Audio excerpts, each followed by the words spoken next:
So what is biology? Bio comes from bios, which is Greek for life. Logy is from Greek, the study of. So biology is the study of life. Anything that has to do with life, how it works, why it works, what is it made up of, falls under the large umbrella of biology. So what is life? May seem like a really obvious question with a really obvious answer, but when we try to really define what it means to be alive, it becomes much less obvious. Even little children can tell that a rock is not alive.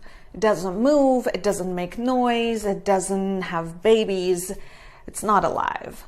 Whereas a bird hopping, chirping, or flying nearby is alive. Seems obvious.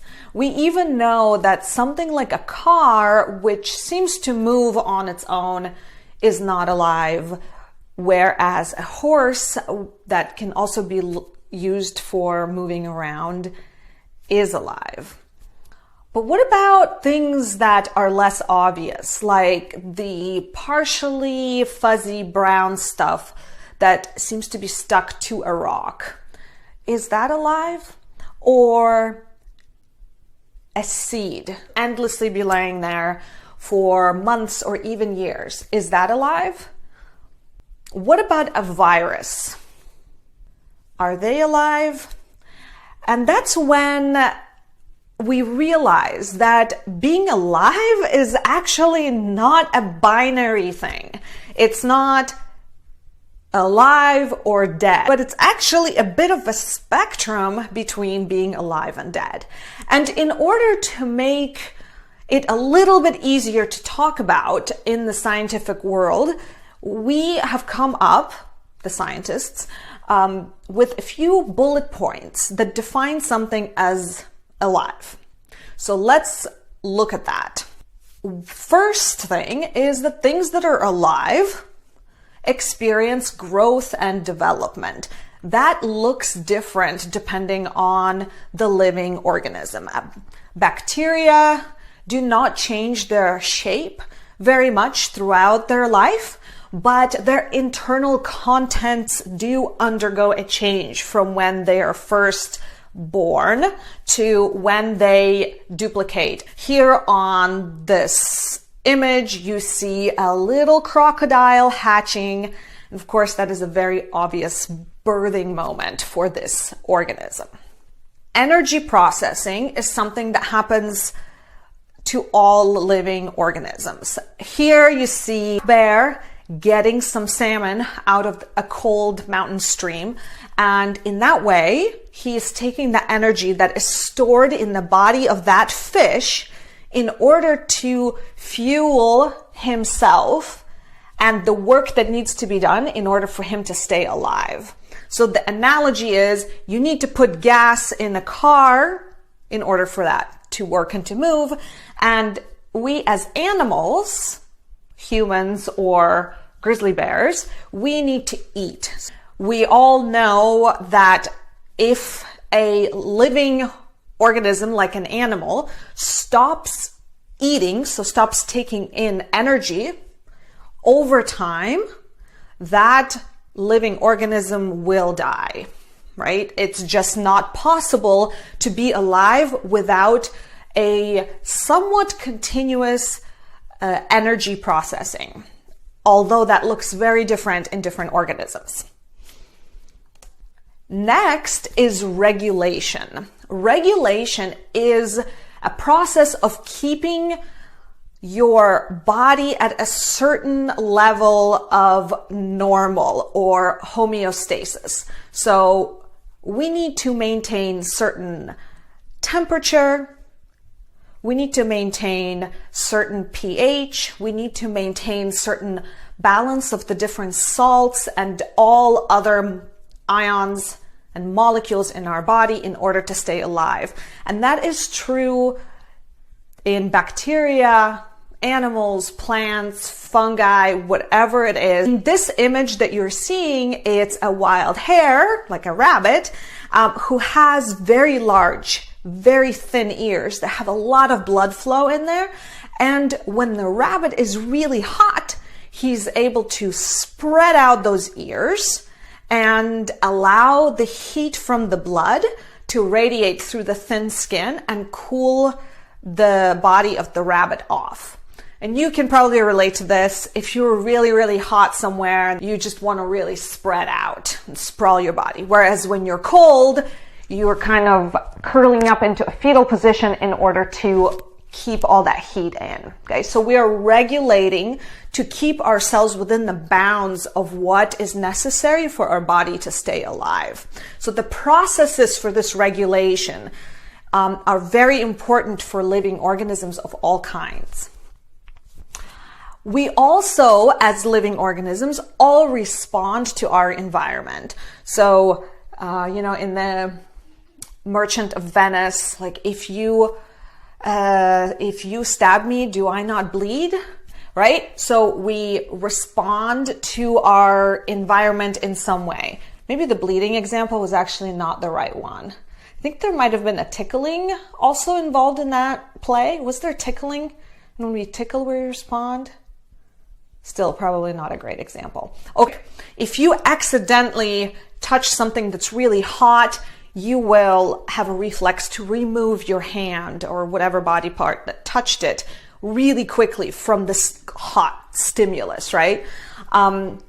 We respond to our environment by squinting when there's bright sun that is shining into our eyes and it's very damaging for our eyes. If you're even a bacterium, you can sense where there's either light or where there's a source of food.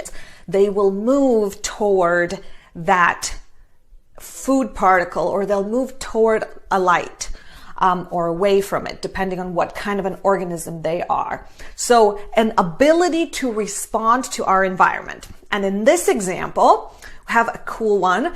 It's the Venus flytrap. Is a plant, and it has special cells that can sense when something has stepped on it. So basically it can sense pressure, and when it does, it snaps shut in order to capture whatever stepped on it inside. These plants generally grow in areas where the soil is very nutritionally poor. A lot of times in places where it rains a ton, like pouring rains daily, the soil gets leached out. It leaches nutrients really, really quickly and is unable to hold them on. So there's not a lot of nutrition in that soil. One way to get around this is trapping things that will then struggle for a while and die and decompose. And then this plant is able to absorb some of the molecules from the decomposed insects for nutrition. Reproduction. All organisms reproduce to create the next generation that is necessary for all life, or else that thing would die out and not be around and alive anymore. Evolutionary adaptation, and this is more difficult to explain quickly, but in this image above, you see a horsefish.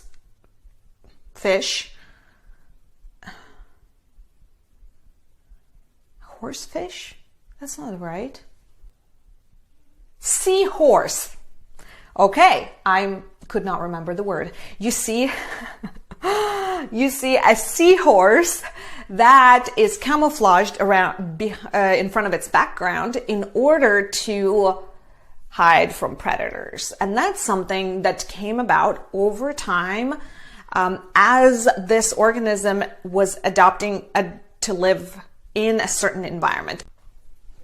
Complexity and order. Living things are by far the most orderly, complex chemical systems in the universe that we know of. And that is for a very specific reason that we will talk about in a future lecture. But complexity and order is part of being alive. Even if you take things out there in space, those things are not as chemically complex as a living system of any kind. Okay.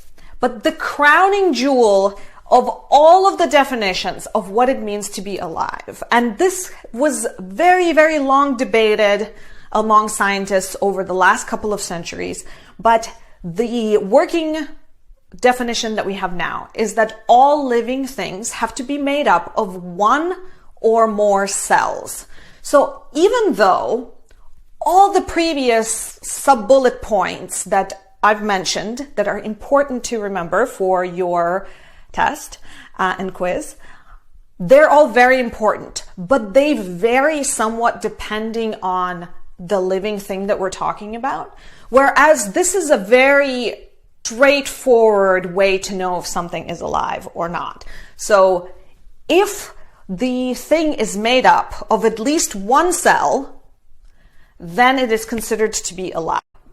So not all cells are alive, but all things that are alive are made up of at least one or more cells. Okay.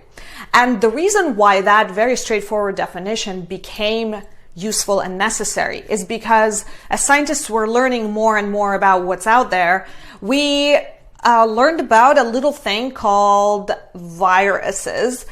And they seem to be in that gray area between something that's alive and not alive.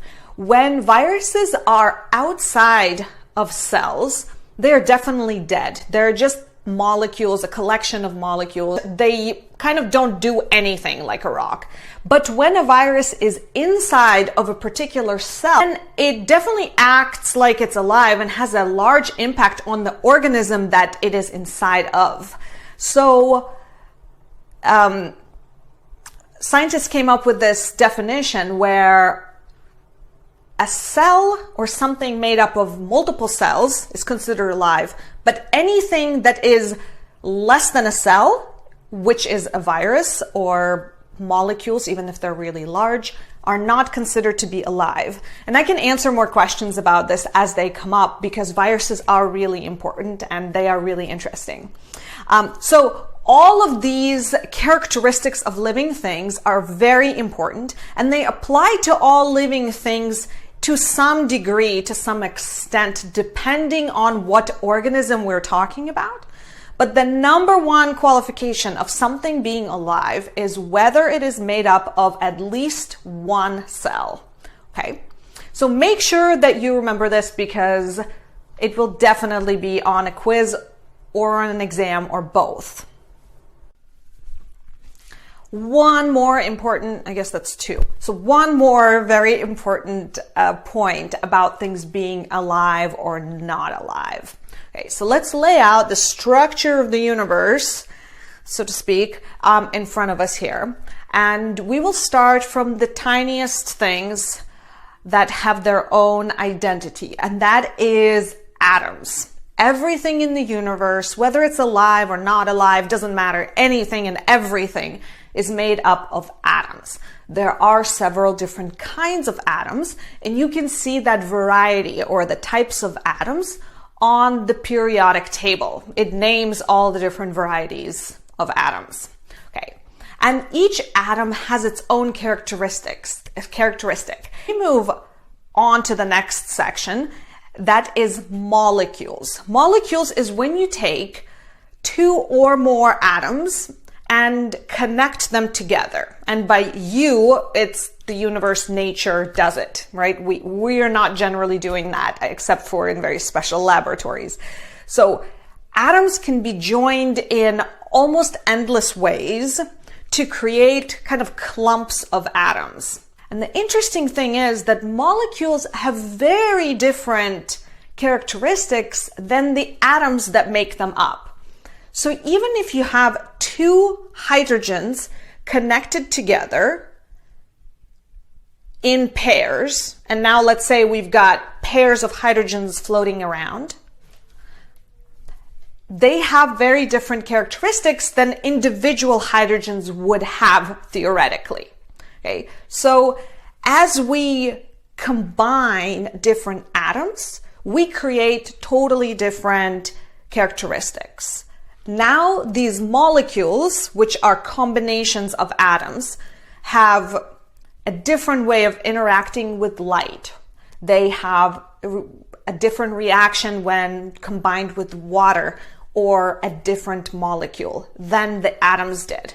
So if we move one more layer of complexity, we can make macromolecules. So the prefix macro means large, and macromolecules are usually small to medium-sized molecules that are repetitively connected to one another.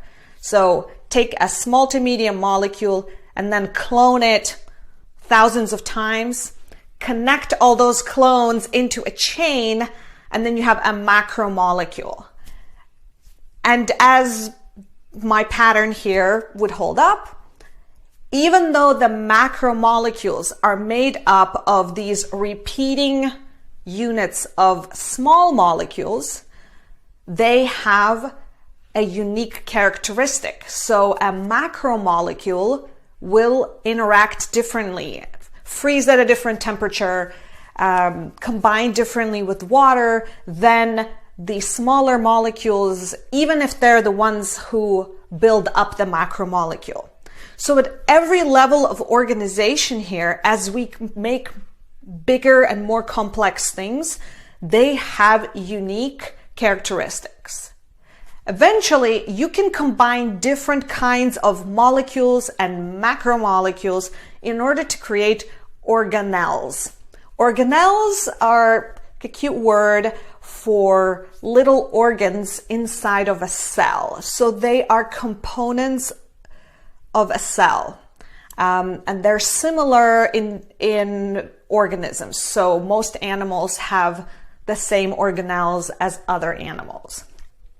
And although they're made up of molecules and macromolecules, they function very, very differently than the components that built them up. And finally, cells, as you guessed it, have different functions than organelles, molecules, or macromolecules, definitely different functions than atoms. And in fact, one of the characteristics that makes a cell different than all the smaller, less complex categories of organization is that cells are alive, whereas these other things are not alive on their own. So life is an emergent property that comes up after a certain level of complexity and organization have been reached. And from a purely human philosophical aspect, it's kind of mind-blowing. All of these components were already there, but there was no life, and not even really the potential for life. But at some point, there is life. I can't explain it because it's crazy cool, but each level of organization has its own emergent properties or unique characteristics. And one of the unique characteristics of cells is that they are alive. We can continue on, although in this class, we will not be covering this aspect. But cells, several different cell types can be combined to create tissues. And in animals, 4 different tissue types can be combined to create an organ. And this is true for plants as well because they have their own tissue types. And then when you combine several different organs, you create organ systems, like in this case, the nervous system. And then when you combine all the necessary organ systems, which are of course made up of the smaller stuff, we have a full organism. A complete organism has very different properties than just a brain that's sitting there in a jar, right? And a full goose, in this case, has very different combination of characteristics than a cell or an atom. I keeps going, and all of this is in the scope of biology. A population is made up of the same organism that lives in one particular area. So you can have a population of Canadian geese that live in Forest Park, right? So one location, one very specific species, and all the individuals that belong to that species and live in that location are part of that population. Right? So there are lots of populations of Canadian geese around the world.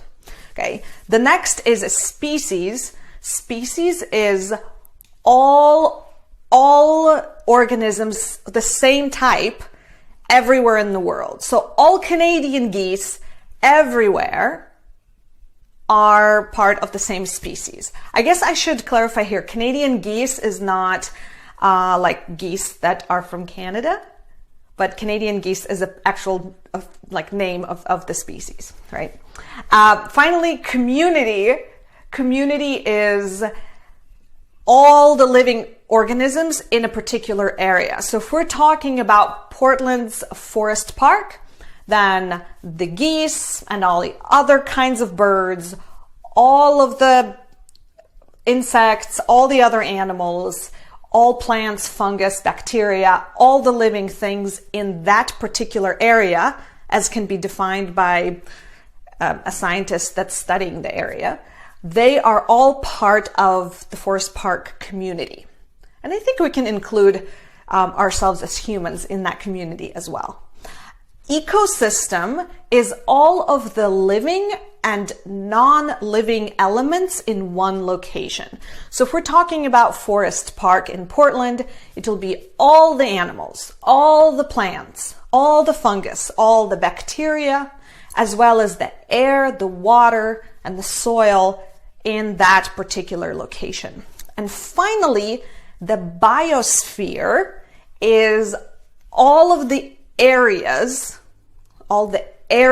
in the world that can sustain life, where we can find life, from the deepest depths under the soil to the furthest living bacteria in way up there in the atmosphere, and all the space in between is called a biosphere. So there is only one biosphere on this planet, and it is a place. And each one of these levels that we've looked at, from atom to biosphere, they have different characteristics and different emergent properties that are unique to that level of organization. And that's pretty cool. So a whole is definitely more than the sum of its parts. Because look at this. Is this the same as having a bicycle that you can use to ride to school or to coffee shop or to go out with a friend? No. This is useless to someone who is trying to get together with a friend to go on a bike ride. This, maybe could be used for, I don't know, maybe you can scrub something with some of these parts, or you can cut something with some of these parts, but it is certainly not going to get you anywhere in this state. And when you put it together to create a bicycle, you definitely have more than you did when it was taken apart.